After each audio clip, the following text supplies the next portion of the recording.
Hi, everybody.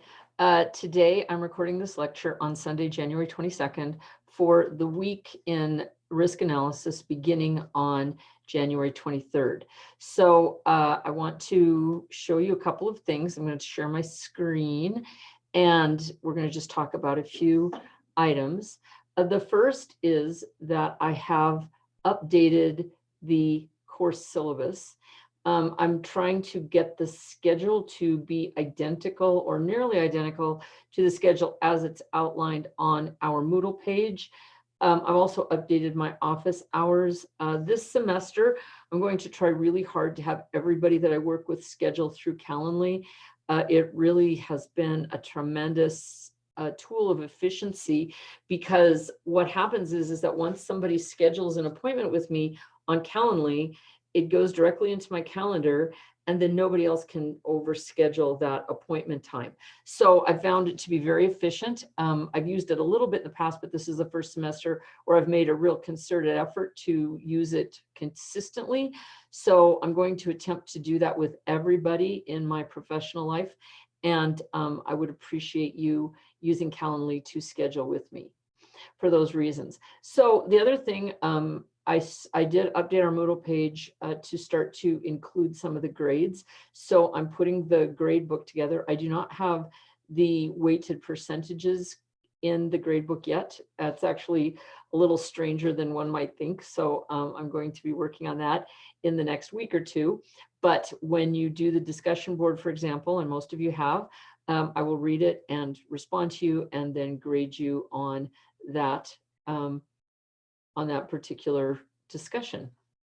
So anyway, so the rest of it, the class schedule, like I said, has been updated. So hopefully we are squared away. But I want to make a point that if there's ever a conflict between the schedule or something I speak on a video and the Moodle page wins. In other words, I will be careful to make everything on the Moodle page reflect what's actually going on in our class. So if, for example, there's a conflict in due dates, the due date on the Moodle page is the correct date.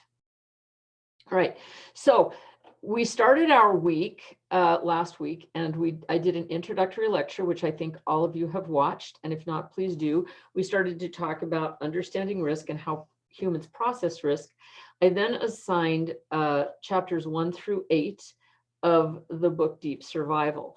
Now, the book Deep Survival is available to you in a whole bunch of different ways that we talked about, but this is my personal copy of the book. And the book is, you can see it's fairly thick, but it's a quick read. It's written by a journalist, and so it has a very nice flow and a good conversational style, and the reading will go rather quickly. But the reason that I wanted to talk to you about Deep Survival is because I want to spend some time before we get into actual risk analysis, especially as it applies to our fields of interest and to the finance world in general. I want to get you thinking a little bit about how humans process risk, and specifically how you process risk, because those things are extremely important when it comes to understanding your own reactions and, as Warren Buffett says, becoming more disciplined in order to be more successful. Okay, so first week, we've talked about that. I have an example paper here that I wrote, and I've asked you for this week to write a paper of your own. There's a few things that I just want to show you about this paper so that you'll be able to write your own paper, or use this as a guide would be a more appropriate way to put it. The first thing is, this paper that you're writing actually is going to serve as an introduction for the final paper that you write. So the style that I'm using to write this paper, and that I would like you to use as well, is called APA, the American Psychological Associations, and it's a very cleanly written paper. So the introduction starts out with the title bolded, centered in across the top. And we will eventually use page numbers, but I'm not going to have you put those in yet. When we get the final paper done, we'll get that squared away. But the style is to have a 12-point font, I use Times New Roman, but if you prefer different font, that's fine, but 12 points. It has to be double spaced with 1-inch margins all around and left justified. Do not fully justify. The right needs to be a ragged right. So when you do a double spaced paper, you also need to make sure that there are no points before or after the line spacing. So if you go to paragraph and click this arrow, you'll see that we have no indentation, we have no spacing. So this is where those points come in, and this is double. So sometimes you can get like a weird looking paper if you have points here, or sometimes you plan for those, but here I want double space, no points before, no points after, and no indentation. The place that you get the margins is actually in the layout tab right here. And in the layout tab, you'll see margins over here on the far left, and you just choose normal margins, which is 1-inch top, 1-inch left, 1-inch right, and 1-inch bottom. Okay, so after we say that, what is the purpose of doing an introduction? Well, the introduction sets the stage for your paper. You do not analyze the events, you do not editorialize on the events, and you do not cite anything in this particular section. That piece can change, but for us, no citations in this section. What I really want here is a chronology of an event.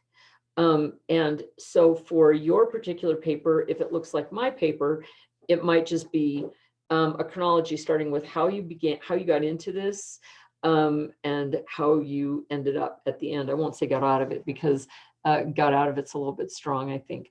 But the basic idea is just the facts.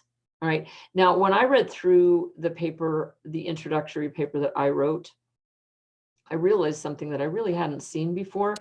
And that is, there were so many places for me to make a decision that might be good or might be bad. And of course, in retrospect, hindsight is 2020, but I really tried to maintain a focus on what I thought at that particular time. For example, something that occurred to me after I had written this paper, because I've never really written about this before, is when I was a younger person and I saw a plane crash and I saw a person die in a plane crash, my instinct was, gee, someday I would like to learn how to fly a plane myself, because I'd like to know how that happened. Well, I don't really have that amount of coolness or distance that I had at that age. I'm not sure that seeing someone die in a particular way would inspire me to want to pursue that for myself. I don't know, but I strongly suspect that I've probably changed in that. But that was sort of what led me to get to this point where I was in an airplane. And then I tried very hard to just talk about the chronology of what happened. Now, every one of these terms, once again, like turning a short base, there's a bunch of stuff that goes into that, but I just summarized it as meaning to land quickly. It means a lot more than that. It doesn't, it's a little bit different, but for me, in the context of this paper, that's what it meant. So what I'm trying to get at is, I want you to just write your paper at this point about what happened. When we get to the other sections of the paper, that's where you'll do analysis and you'll do research and you'll do conclusions. And then of course, the last thing that you write is an abstract. And what an abstract is what this paper means, okay? And the interesting thing about writing a research paper like this, you really don't know what it means until you're done writing everything. I mean, you can be thinking about it and you can be processing that concept, but you need to write out what it is. You need to write out how you're going to research it. You need to write out the research itself before you can draw any conclusions and write an abstract about that paper. All right, so that's sort of the piece that I wanted to talk to you about the writing of the paper. Then the next thing I want to discuss is that will be due Sunday, January 29th. This was one of the first corrections I had to make. I had originally said it was due today, January 22nd, and I realized that that's just a really short turnaround time. So I changed that date to next Sunday. So everything's kind of rolling. The due dates are like a week out.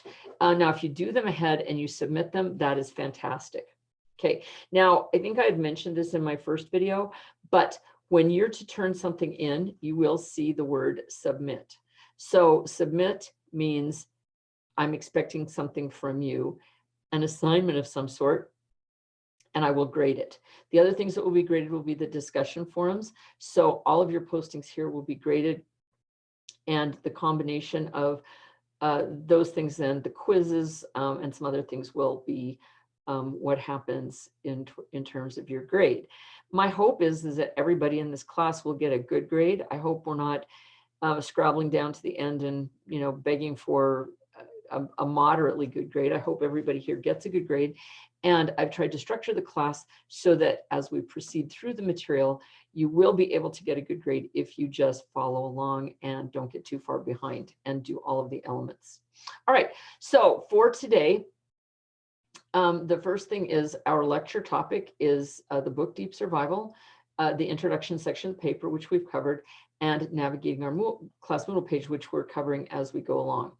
The first reading assignment for this week is to read the second part of Deep Survival, plus the Rules of Adventure. So that means that by the end of this week, which will end on Sunday, January 29th, I would like to have you completely have read this book. So I know that's quite a chunky reading assignment, but as I said, it's not like reading a textbook where 15 pages can take you a long time. This is a book written for the popular press by a journalist, and it's a relatively easy read. But I would like to get through that by the end of this week so that we can start discussing some of the ideas that came up and also applying those to our writing in the future. Now, the introductory paper will perhaps be flavored or infused with Deep Survival, but the introductory section of the paper, which will be due on the 29th, is really just the facts. So we don't really have to be terribly introspective to write the introduction. All right, and then of course the second reading assignment is the introductory paper that I wrote as an example for you. All right, so when we get down to this idea of what we're talking about in Deep Survival is broken down into two parts. And the first part is how accidents happen. And I think that's the bigger concern with when you are writing the introduction to your paper. And the second is survival. So in other words, how you get through those things. And I think it's very interesting because I think every human being is slightly different in how they respond to situations of danger and risk, and also opportunity. Some people are just more risk averse than others, and some people are more adventurous in certain parts of their lives than they are in other parts as well. So when we talk about Deep Survival, what we're really looking at is the general human condition. Why do people respond the way they do? And if you remember in my first lecture, one of the things I talked about was gambling establishments. And I posed the question, as I've posed to many students in the past, why does a casino never have to cheat? And the answer is they don't have to. Okay, so what they're really counting on, it's sort of this dichotomy between risk analysis and just experiencing risk in your gut. So risk analysis has to do with numbers, statistics, discipline. And that's how the casinos approach it. Nobody in the casino is getting a hit, an emotional hit off of what they're doing. It's all about money. It's all about finance. It's all about the odds. And they know that at the end of the night or at the end of the week, they are going to win because statistically, that is what is going to happen. If they weren't going to win, the game would have to be changed so that they would. But part of that, the human factor of that risk analysis, is the fact that the person who goes into that casino will start to pick up on emotional cues. And you'll start to feed on the serotonin and the adrenaline that you get from sitting at a machine and winning money and the lights and everything else. And the other thing about casinos, and some of you may know this already, but if you go to Vegas, for example, when you go into a casino, there's no windows, there's no clocks. And the route through the casino is very circuitous. There's really not like you go to the front, you go to the back, you like kind of wander. And it's designed that way to keep you in a state where you're not really reminded of the life that you have outside of the casino.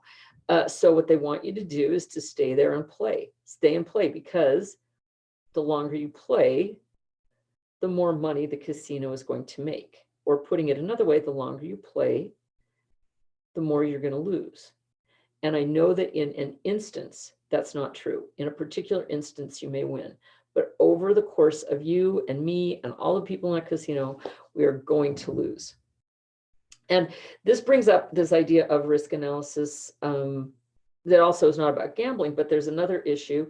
If we think about, for example, insurance. So we have, we can look at property insurance, we can look at health insurance, we can look at life insurance. But for a moment, I'd just like to talk about a certain kind of property insurance, which is car insurance. Now, some states, like the state of Montana, it is illegal to break up people into men and women and take a risk assessment of men differently than women. In Wyoming, that is not the case. Women and men can be assessed differently on risk. So if you are driving a car, and if, for example, there's a 25-year-old man, or I'll just say a young man, and a middle-aged woman, and they're driving the exact same car, and they have the exact same driving record, how much do you think their insurance, or how do you think their insurance rates are going to compare? Well, and the answer is the younger man is going to pay more for his insurance than the middle-aged woman. Even they have the same car, same everything. Why is that? Well, in general, it doesn't say anything about a particular young man or a particular middle-aged woman. What it says is that when you take a whole big humongous pool of people and you have hundreds or maybe thousands of young men and hundreds or maybe thousands of middle-aged women, that overall, if you're insuring their vehicle, the woman is going to have less damage done to her vehicle. The women, pardon me, are going to have less damage done to their vehicles than the young men are going to have done to their vehicles. And so it's really an odds game. It's not about you or me. It has nothing to do with my driving skills versus your driving skills. It's just a pool or a collection. Now, the people who set insurance rates like this work for insurance companies, and they tend to be mathematicians, and the job title is actuary, or the thing that they study is called actuarial science. And actuarial scientists are just people who study statistics. They just get boatloads of data and they decide what's good data, what's bad data. They try to cull things out. They try to decide how to set those rates. But the basic premise is the same. Insurance rates have to be set so that it's affordable, so that it becomes a commodity and everybody buys it. Because if you're an insurance company and your insurance is so expensive that nobody will buy it, you're probably not going to be able to stay in business. So we want to stay in business, we want to sell to a lot of people, and yet we want to win in the long run. Every year, the insurance company needs to win. By win, I mean make money. Right? So that's kind of an idea about risks. There's some other really funny things about risks. So not everything that looks like a cause and effect relationship is a cause and effect relationship. Sometimes there are correlation effects that need to be sort of teased out. And one example of this, it doesn't really, well, let's talk about this. There's a certain kind of a vehicle, which is called a full-size SUV, which is generally like Cadillac Escalades, Chevy Suburbans, that sort of thing, that have a much, much lower death rate or serious injury rate than almost any other vehicle on the market. Now, there's a couple of reasons for that. One, of course, is that they're big and they're heavy, and they will probably win in a confrontation if they make a head-on collision with something else, a littler car, for example. But the other reason that is a correlation is who tends to drive full-size Suburbans, or who tends to drive Chevy Escalade or Cadillac Escalades. Well, they already fall into these pools of people who tend to be not as at risk when they drive. So those are some other factors, but actuarial science, risk analysis, it all plays into that. There's one other thing I want to talk about before I drop this subject, about correlation. And it's one that was very, very interesting to me, because about 30 years ago, when my husband and I were having our children, there was some really compelling and scary data that looked like if you're a pregnant woman who drinks coffee, you have a much higher chance of having a baby with birth defects. And that really bothered me because, just quite honestly, I just really love coffee and I kind of hated the idea of giving it up. But I did. I limited myself I talked with my OBGYN, and I kept myself to 2 cups of coffee a day. I mean, like 5-ounce cups, not like, it's not like this cup, but 2 small cups of coffee a day. And I was hopeful that my children would not be born with birth defects. Well, it later came out that there was an error in the data analysis, or there was a missed correlation. And the correlation is that if you take women who don't drink coffee and women who do drink coffee, women who drink coffee have a higher rate of smoking cigarettes. So if you take just coffee versus not coffee, you're overweighting cigarette smoking, and cigarette smoking has a high potential for birth defects. So they did what they call meta study, and they reevaluated that data, and they found that if you teased out the women who smoke and drink coffee, women who drink coffee and don't smoke, women who don't drink coffee, that the risk factors for these 2 groups are more similar than the smokers. So those are the sort of things when you start working with risk analysis. You also have to be careful not to jump to conclusions. Okay, so that's sort of the basic idea of risk analysis. All right, so deep survival gives us the ideas about how our minds work when it comes to experiencing risk. And I guess my basic message at the end of deep survival and at the end of week 2 is we need to think our way through risk, whether it is in the physical world, which is really like adventure education, which is really not the topic of this class, but brings in some similar ideas and some interesting ideas about risk. But basically, when we're doing financial planning, when we're doing financial risk, we need to make sure that we're processing it thoughtfully and intellectually rather than emotionally. Okay, because the emotions can really mess up how you deal with it. And the other thing, of course, we have to do is to make sure that we're drawing the proper conclusions, that we're making correlations and causation relationships that are effective and true. So that's the topics of week 2. So at the end of week 2, come over here, if my cursor will come back to life. There we go. Let's come back over here and take a look at our screen. On our Moodle page here, the next thing I just wanted to show you is the lecture is going to be posted right here. The reading assignments are right here. The discussion forum is right here. And then the writing assignment is this quiz over deep survival. Now, the quiz over deep survival is taken from the discussion guide, which is right here. There are several questions on the discussion guide. I just want you to read through it and choose 3 of those questions and answer them in paragraph form, 1, 2, 3 paragraphs each. But I mean, I want it to be in complete sentences. They don't have to be beautifully constructed paragraphs, but good English paragraphs. Anyway, and then that will be due not on the 29th, but rather on Sunday, February 5th, because once again, we're kind of taking everything out a week longer and just give you time to pull everything together. And then we'll be moving on to week 3. So as it looks right now, week 3, Monday, January 30th, we will have a real-time lecture.